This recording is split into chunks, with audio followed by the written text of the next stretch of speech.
নমস্কাৰ জনাইছোঁ মোৰ আন এটা ভিডিঅ'লৈ। আজিৰ ভিডিঅ'টো আমি আলোচনা কৰিম টেংকৰ ওপৰত 4টা ৰুমৰ ছাদ ঢালিলে কিমানখিনি বয় বস্তু লাগে, কিমানখিনি খৰচা হয়, তাৰে বিষয়ত মই আপোনালোকৰ লগত আলোচনা কৰিম। আপোনালোকে ভিডিঅ'টো মোৰ শেষলৈকে চাব।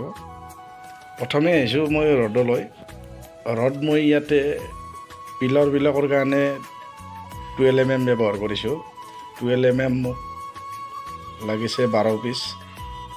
4টা পোষ্টত মই 4 পিচ ব্যৱহাৰ কৰিছোঁ আৰু ওপৰত বিমৰ কাৰণে 8 পিচ আৰু 10 mm 20 পিচ লাগিছে। 10 mm 20 পিচৰ 7,000 টকা হয় আৰু 12 mm 7,800 টকা আৰু কইল লাগিছে 6 mm, এইটো মোক 20 কেজি লাগিছে, ইয়াতে 1400 টকা আৰু শিল লাগিছে মোক 1 চেম, ইয়াত 2200 টকা। বালি লাগিছে 1.5 চেম, ইয়াতে 1500 টকা আৰু কাঠ বা এনেকৈ মোক 11,200 টকা লাগিছে। আৰু বাঁহটো মই কিনা নাই, বাঁহ মালিকৰে আছিলে, মই তথাপি আপোনালোকৰ সুবিধাৰ কাৰণে হিচাপটো ৰাখিছোঁ। আৰু চিমেণ্ট ইয়াতে মোক চিমেণ্ট লাগিছে 12 পেকেট। 12 পেকেট চিমেণ্টৰ দাম 5,400 টকা আৰু গজাল গুণা 1,000 টকা ৰাখিছোঁ মই।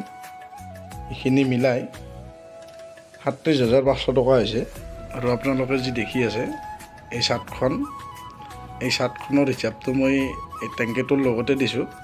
আপোনালোকে মোৰ ফাইলৰ চালে হিচাপটো পাই যাব যদি আপোনালোকৰ হিচাপটো দৰকাৰ হয়।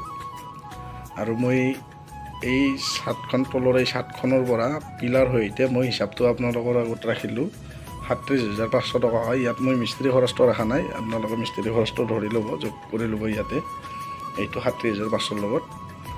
আৰু মই এই ছাদখনৰ পৰা আপোনালোকে যি দেখি আছে ইয়াৰ পৰা মই ওপৰৰ ছাদখনলৈকে হিচাপটো ৰাখিছোঁ।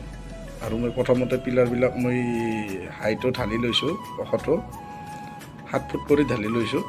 আৰু মই পিলাৰৰ চাইজবিলাক দিছোঁ 8x8 আৰু মই 4টা পিলাৰে ঢালিছোঁ।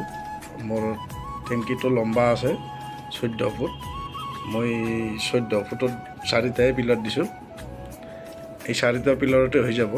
মই ওপৰত যি বিম দিম এই বিমটো মজবুতি কৰি দিম। 12 mm ৰডৰ 6 পিচ কৰি মই দি যাম।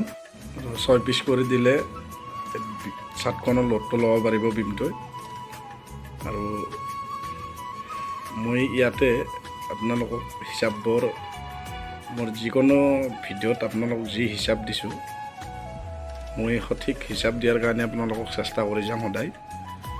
আৰু এইটো নহয় যে ইয়াত 37,500 টকা মই ৰাখিছোঁ, ইয়াতে 500-1,000 টকা আপোনালোকৰ জাগা লৈ দামটো অলপমান বয় বস্তুৰ দাম সকলোতে সমান নহয়, অলপ কম বেছি হয়। গতিকে ইয়াতে যদি আপোনালোকৰ জাগাত চিমেণ্ট ইয়াতে মই 450 টকা কৰি আনিছোঁ, মই এটা উদাহৰণ দিছোঁ চিমেণ্টৰে।